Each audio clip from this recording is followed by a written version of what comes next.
जब कोई यज्ञ कराता था राजा, तो उस यज्ञ से भगवान प्रकट होते थे। और आज ये जो भागवत का यज्ञ है, इस यज्ञ से इन मैया के माध्यम से जो जो इस यज्ञ में आहुति जिनके कानों तक पहुंच रही है कथा की, उन सबके हृदय में भगवान प्रकट हो रहे हैं। कथा से क्या होता है? प्रविष्टः कर्णरंध्रेण, भगवान कहां से प्रवेश करते हैं? कानों से। जब सुनते हो ना, तो भगवान यहीं से प्रवेश करते हैं। तो इन मैया के द्वारा हम सब कथा सुन रहे हैं। तो कथा जिसकी सुनेंगे, आप देखो, आप कोई गलत बात सुनने लग जाओ, तो जैसे ही आप कोई गंदी बात सुनेंगे, गलत बात सुनेंगे, वैसे ही वो गलत बात सुनते ही आपकी कोई गलत बात, जैसे कोई आपकी बुराई कर रहा है, तो तुरंत आपको गुस्सा आना स्टार्ट हो जाएगा। जैसे ही आप सुनेंगे वैसी रिएक्शन स्टार्ट। हाँ या ना? जैसे किसी लड़की किसी लड़के के बारे में कोई गलत तरीके से बातें करे, तो आप वो चीजें सुनकर शरीर उत्तेजित होने लग जाता है। जैसे सुनने से कभी गुस्सा आता है, कभी उत्तेजना आती है। ये बात सही है या गलत है? आप अपनी मां के बारे में जरा गलत सुन लो किसी से, तो आपको बिल्कुल आंखें लाल हो जाएंगी, हाथ फड़कने लग जाएंगे, गुस्से से आप तिल मिला जाएंगे। किससे हुआ ये सब? केवल सुनने से। हाँ या ना? आप अपने पिता के बारे में जरा गलत सुन लो, तुरंत। आप अपनी बहन के बारे में, अपनी पत्नी के बारे में, अपने किसी जिससे आप प्यार करते हैं उसके बारे में जरा गलत सुन लो, तो आप बिल्कुल आंखें लाल। और कई बार ऐसा होता है। अब मुझे आपसे केवल ये जानना है कि ये बताओ, जब आप किसी के बारे में गलत सुनते हैं, तो आपका शरीर वैसे ही रिएक्ट करने लग जाता है कि नहीं? बोलो हाँ या ना? मन, बुद्धि, शरीर, इंद्रियां सब वैसे ही दिशा पे चल पड़ती हैं कि नहीं? हाँ या ना? क्या समझ में आया इससे? इससे ये समझना है कि जब हम गलत बातें सुनते हैं, तो वो गंदगी हमारे भीतर आकर बैठ जाती है। गुस्सा हमारे भीतर आ गया, क्रोध हमारे भीतर आ गया। जब आप किसी लड़की लड़के के बारे में गलत बात सुनते हैं, तो काम वासना आपके भीतर आकर बैठ जाती है। उसी तरह जैसे आप सुनते हैं ना, वो चीजें आपके भीतर तुरंत आ जाती हैं। हाँ या ना? उसी तरह जब भगवान के बारे में आप सुनते हैं, तो भगवान तुरंत आपके मन मंदिर में आके बैठ जाते हैं। जैसे आप निंदा चुगली सुनेंगे, तो तुरंत आपके अंदर क्रोध आके बैठ जाएगा, और वो क्रोध फिर अपने इशारों से आपको नचाएगा। आप पराई स्त्री पराई पुरुष के बारे में सुनेंगे, तो वो काम वासना आपके अंदर आके बैठ जाएगी, फिर वो आपको अपने तरीके से नचाएगी। इसलिए कहते हैं, शास्त्र कहते हैं कि कभी पराई स्त्री के बारे में सुनना भी नहीं चाहिए। पराई स्त्री के बारे में कोई स्त्री के रूप का वर्णन कर रहा है, जैसे आप बैठे हैं और आपका दोस्त कह रहा है, यार वो फलानी स्त्री कितनी सुंदर है, उसकी आंखें, उसका शरीर, उसका, जैसे ही आप उसकी सुंदरता को सुनेंगे ना, क्या होगा? आपके शरीर में रोमांच होने लग जाएगा। हाँ या ना? आप किसी पुरुष के बारे में सुनिए, कितना सुंदर है, आपका शरीर अलग तरीके से रिएक्ट करने लग जाएगा। ये बातें सही हैं या गलत हैं? बोलो, सही है? इसका मतलब सुनने का बॉडी पर पूरा, केवल बॉडी पर नहीं, आपके मन पर, आपकी बुद्धि पर प्रभाव पड़ता है या नहीं? उत्तर दो भाई। सीता मां के बारे में रावण को सूपनखा ने सुनाया ही तो था। सूपनखा ने रावण को क्या बोला?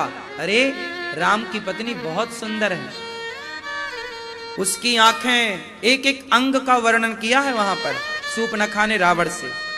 तब तो रावण उत्तेजित हुआ, तब तो उसने प्लान किया कि चुराना चाहिए। यदि सुना ही नहीं होता तो चुराता क्यों? बात समझ में आई ना? इससे ये सिद्ध हो गया कि आप जो सुनते हैं वो चीज आपके भीतर आके बैठ जाती है। या तो क्रोध आके बैठेगा, या तो काम वासना आके बैठ जाएगी, या तो आपके अंदर बदले की भावना आकर बैठ जाएगी। उसी जिसके बारे में सुनेंगे आपके भीतर वो होगा। इसलिए संतों के पास भगवान क्यों होते हैं? क्योंकि संत दिन रात भगवान के बारे में ही सुनते हैं, भगवान के बारे में ही चिंतन करते हैं। अब देखो ना, आप किसी पराई स्त्री का चिंतन करने लग जाओ, आप कुछ मत करो, केवल आंखें बंद करो, एक पराई स्त्री के बारे में सोचने लग जाओ, अपने आप आपका तन, आपका मन उस ओर खींचने लग जाएगा। पराये पुरुष के बारे में सोचने लग जाओ, तन मन खींचने लग जाएगा। उसी तरह संत जन कहते हैं कि भगवान के बारे में सोचो। क्यों सोचो? क्योंकि आप जिसके बारे में सोचते हैं आप उसकी ओर खींचते हैं। मन चंचल तो है ही, उसी ओर तो जाएगा जिस तरफ उसे रास्ता मिलेगा। और रास्ता आप दे रहे हैं, या तो पराई स्त्री, या तो पराया पुरुष, या तो भगवान। अब जैसे आप किसी के बारे में सोचो कि वो कितना पैसे वाला है, आप पैसे के बारे में सोचेंगे तो आपका मन पैसे की ओर खिंच जाएगा। उसी के बारे में आप सोचेंगे, उसी के बारे में आप चिंतन करेंगे, और रात को उसी का सपना भी आ जाएगा कि आप बहुत पैसे वाले बन गए। हाँ या ना? बात सही है? आप पैसे के बारे में सोचिए तो आपको रात को सपना भी आएगा कि आप बहुत पैसे वाले बन गए, या आपका सारा पैसा चला गया, ऐसा सपना आ जाएगा। आप किसी लड़की के बारे में, पराई स्त्री के बारे में सोचिए तो रात को वो लड़की सपने में जरूर आ जाएगी। हाँ या ना? किसी लड़के के बारे में सोचिए तो वो आपके सपने में आ जाएगा। जब कोई स्त्री, कोई पुरुष के बारे में सोचने से वो स्वप्न में आ सकता है, तो भगवान के बारे में सोचने से भगवान स्वप्न में क्यों नहीं आएंगे? रास्ता दो ही है, तीसरा रास्ता नहीं है। रास्ते दो हैं, या सही रास्ता या गलत रास्ता। तीसरा रास्ता आप बताओ।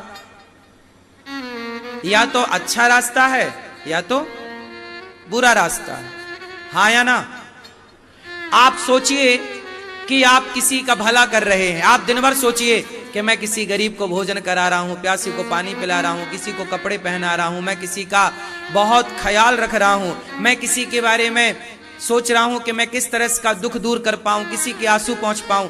जब आप किसी की भलाई सोचेंगे ना, और दिन भर सोचेंगे, तो आप भला कर पाएंगे, और वो भलाई करते हुए का आप सपना भी देख पाएंगे।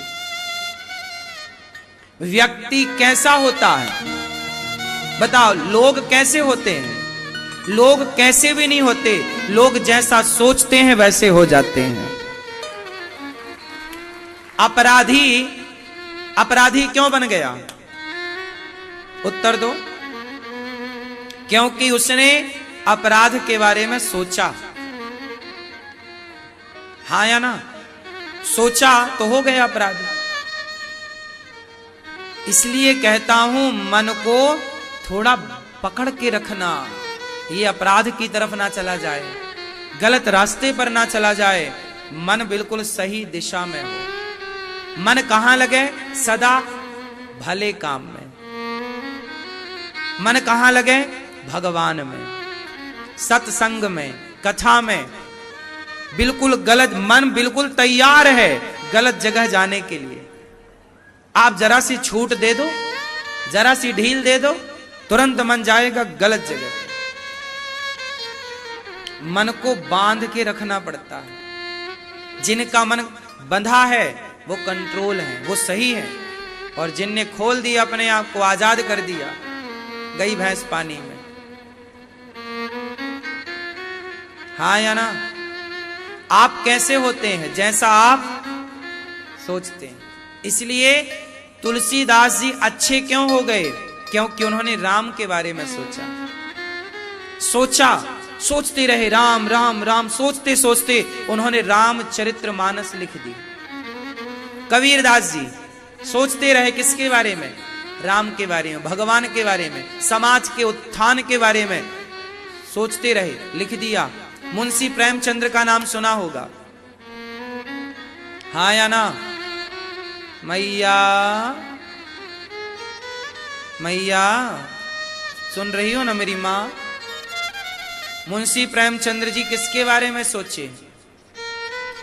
वो समाज के लोगों के पास जाकर बैठते और उनकी पीड़ा के बारे में सोचते, उनके दर्द के बारे में सोचते।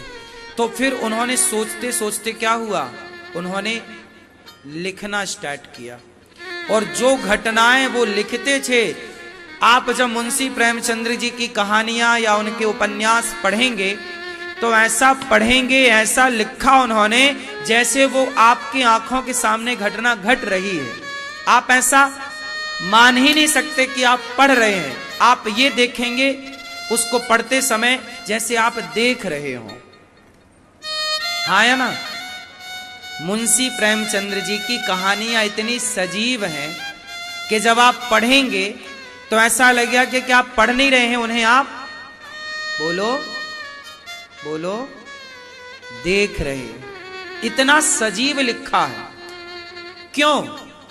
क्योंकि उन्होंने इतना चिंतन किया उस विषय का, इसलिए वो इतना सजीव लिख पाए।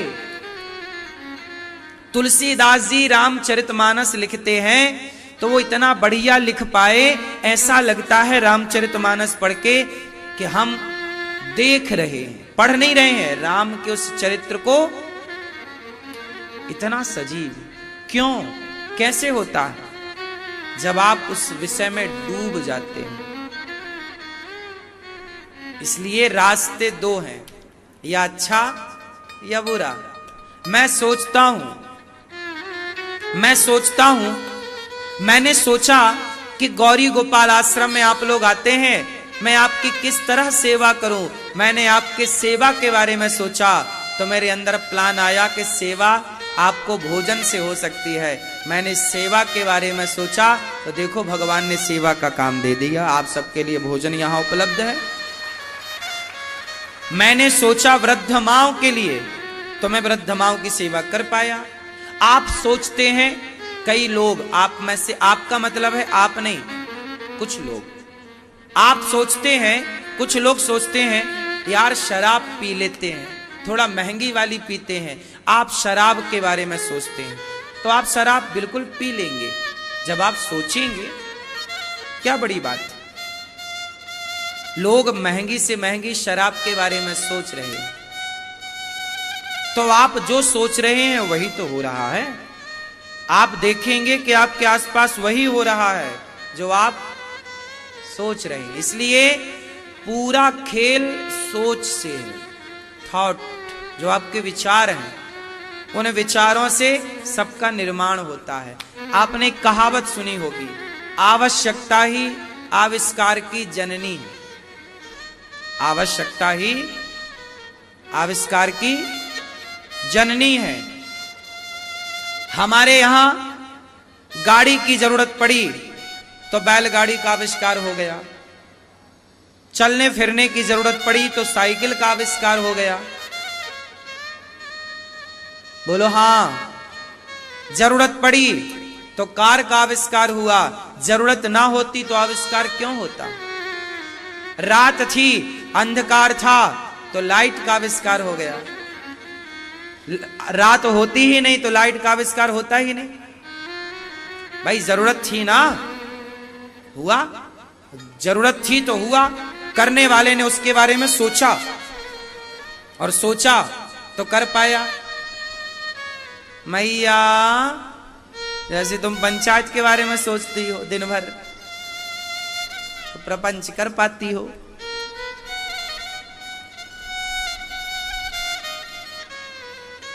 दुर्योधन ने सोचा कि मैं द्रौपदी के कपड़े उतरवाऊंगा, मौका मिला तो उतरवा दिया, दुशासन उतार।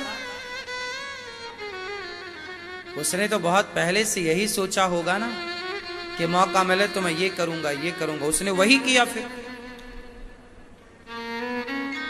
कुल मिलाकर आप अपने लिए जो करेंगे वो बहुत लंबे समय तक याद रहेगा, समाज को भी और आपको भी। इसलिए आपके पास अब दो रास्ते हैं, एक अच्छे राह, एक बुरी राह। अब किस पर चलना है?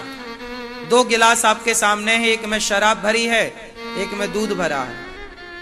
क्या पीना है वो आपको डिसाइड करना है। एक तरफ वो आपके दोस्त हैं जो आपको बुलाते हैं, यार एक पैक मार लो, क्या बिगड़ रहा है, आओ एक पैक मार लो, क्या बिगड़ता है। एक तरफ वो लोग हैं जो आपको शराब की लत दिलाकर शराब का आदी बनाना चाहते हैं, और एक तरफ हम जैसे लोग हैं जो आपसे कहते हैं कि शराब पीना आपके लिए बहुत गलत है, सिगरेट पीना, गुटखा खाना, पैसे वेस्ट क्यों करना है, पैसे कमाओ मेरे दोस्तों, खूब पैसा कमाना चाहिए। आज की युवा ना परेशान बहुत, ये पैसे की कदर नहीं करती इसलिए परेशान है। आज की युवाओं के पास जरा पैसा आ जाए तो इनके शौक बड़े हो जाते हैं, ये पैसे उड़ाने लग जाते हैं। पैसे आए तो गाड़ी खरीद ली। लड़के लोग क्या करते हैं, दोस्तों को दिखाना कि देख मेरे पास। तुम्हारी बुद्धि ना बहुत अभी विकसित नहीं हुई, डिग्रियां भले तुमने बहुत हासिल कर ली हैं पर विकास नहीं हुआ तुम्हारी बुद्धि का। पैसे आए तो गाड़ी मत खरीदो, गाड़ी तो 1 साल बाद 10 लाख की गाड़ी अगले साल 5 लाख की हो जाएगी। बोलो हाँ। मोबाइल बड़ा बहुत महंगा, ठीक है, जितने से काम चल जाए वो तो होना चाहिए।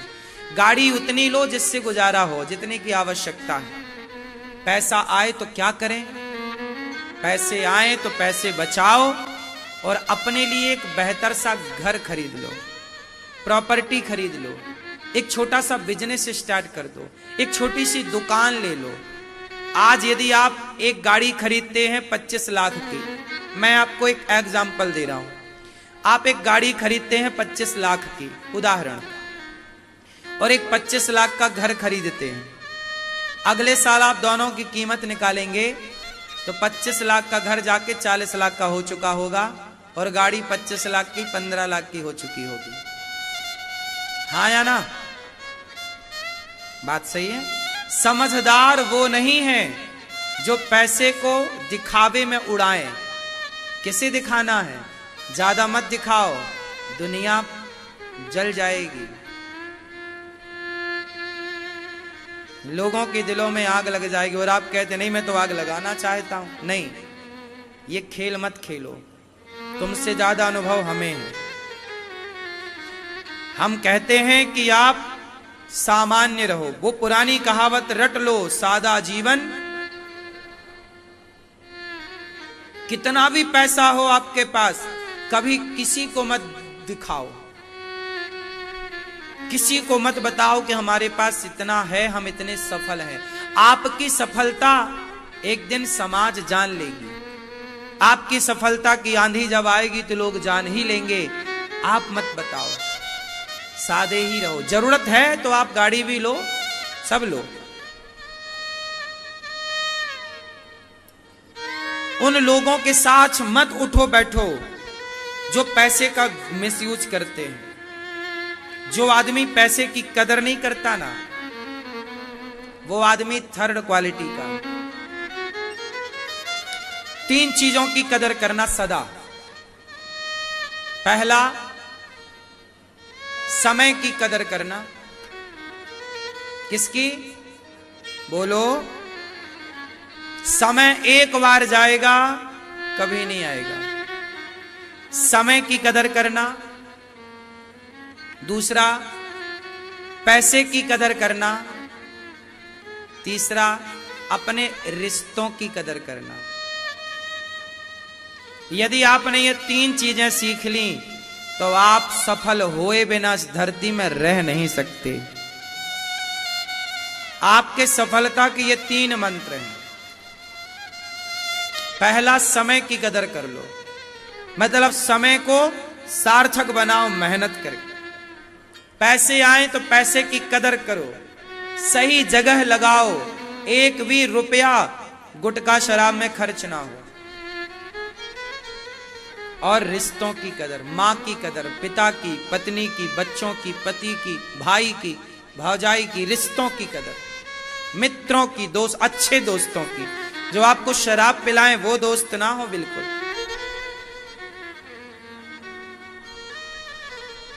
आजकल के युवाओं के पास ना तो समय की कोई कीमत है, 10 बजे तक तो सोते हैं,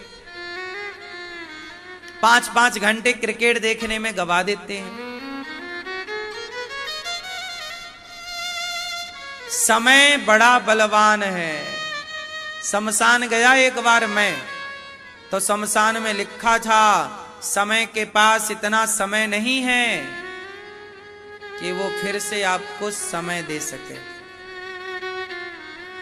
समय के पास इतना समय नहीं है कि वो फिर से आपको समय दे सके। वक्त के पास इतना वक्त नहीं है कि वो फिर से आपको वक्त दे सके। इसलिए अपने वक्त का, अपने समय का सदुपयोग करना सीखिए।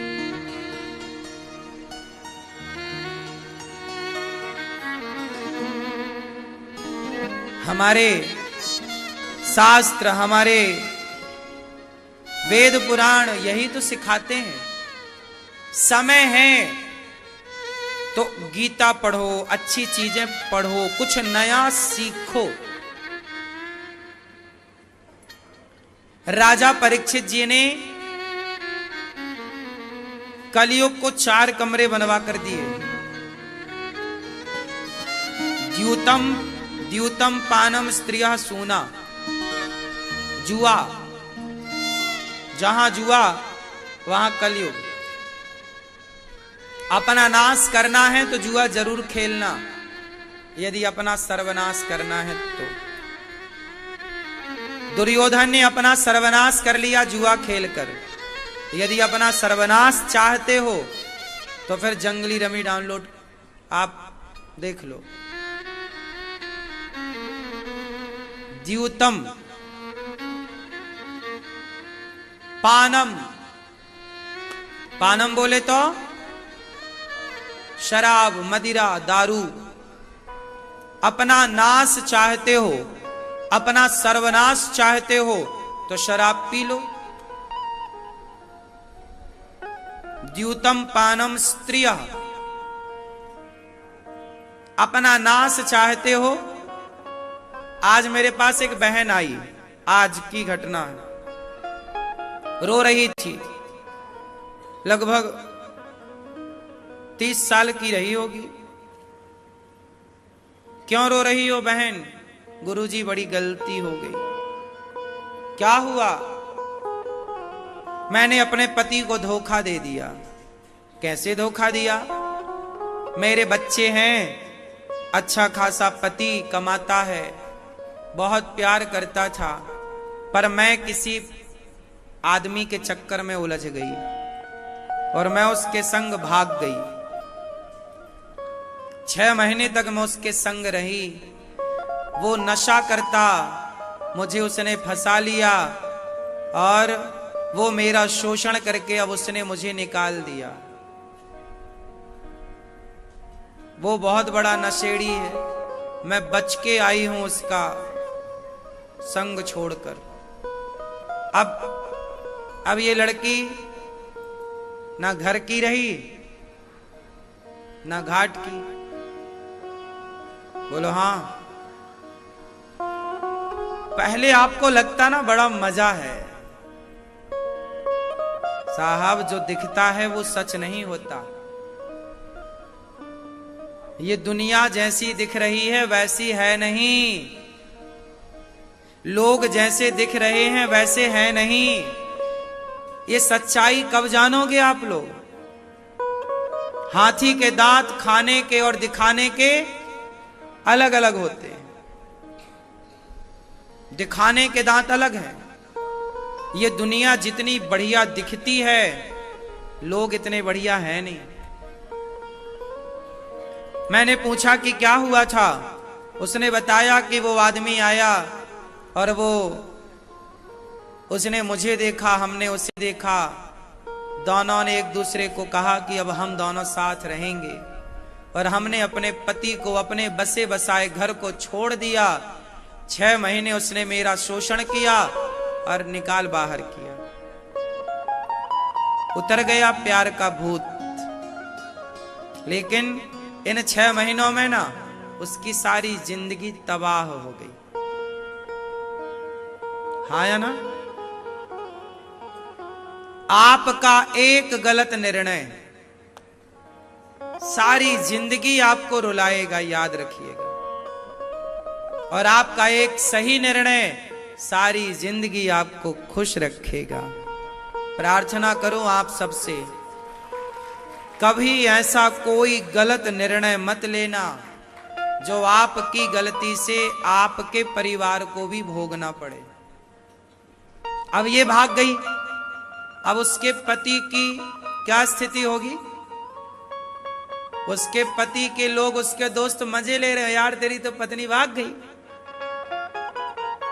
अब सोचो वो जहां जाता होगा लोग उसका तो मजाक उड़ाते होंगे। तुम तो अपना मजे ले रही हो, वो भी मजा 6 महीने में तुम्हारा पेट भर गया, आ गई अक्कल तुम्हें। लेकिन तुम्हारा पति, उसका क्या दोस्त था? अब वो जहां जाएगा लोग उसको ताने मारेंगे। तुम्हारे बच्चे छोटे से जब बड़े होंगे तो उन बच्चों को भी लोग कहेंगे अरे तेरी मां तो भाग गई थी। क्या गुजरेगी उन बच्चों पर? कैसे सुन पाएंगे वो ये सब? आप समझते नहीं हैं कि आप एक व्यक्ति के होने से, आपके एक व्यक्ति के गलत या सही करने से आपका पूरा परिवार जुड़ा रहता है। आपकी एक गलती आपके मां बाप को रुला सकती है। आपकी एक गलती आपके समाज में, आपके गलती से आपके समाज को प्रभावित कर सकती है। आपके गांव को, आपकी गली को, आपके मोहल्ले को, आपके राज्य को, आपके देश को प्रभावित कर सकती है आपकी एक गलती। थोड़ा अपने इस चमड़ी पर कंट्रोल करो।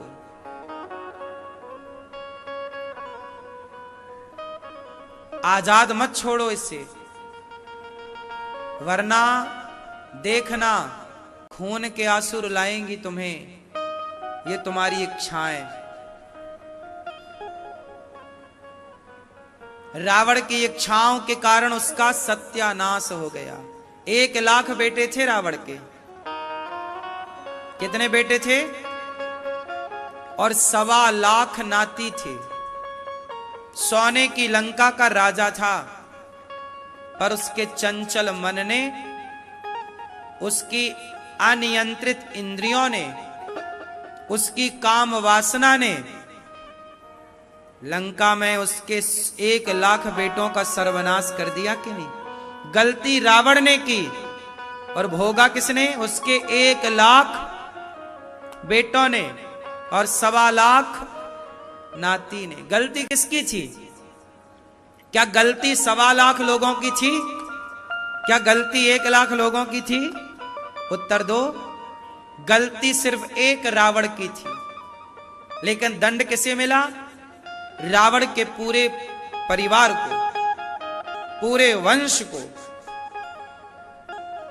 इसलिए कोई ऐसी गलती ना करो कि आपकी गलती की सजा आपके पूरे परिवार को मिले।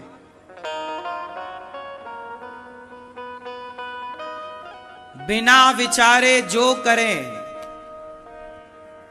सो पाछे पछताएं, और काम बिगाड़ें आपनो जग में होत हंसाएं। कोई भी काम करो 100 बार सोचो और 100 बार लोगों से सलाह लो। और उस सलाह में आपके अपनों की सलाह होनी चाहिए। कुछ सलाह गैरों की तो कुछ ज्यादा सलाह अपनों की।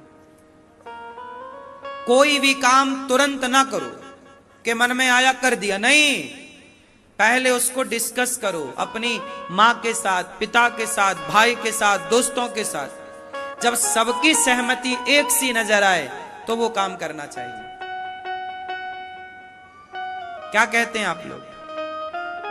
बात सही है या गलत है? यदि आप सबकी सहमति से कार्य करेंगे तो आप कभी गलत नहीं होंगे। आप उसमें आप ये भी देख सकते हैं कि कई बार क्या होता है कि आप बिजनेस करना चाहते हैं, कोई बड़ा सोच रखते हैं अपने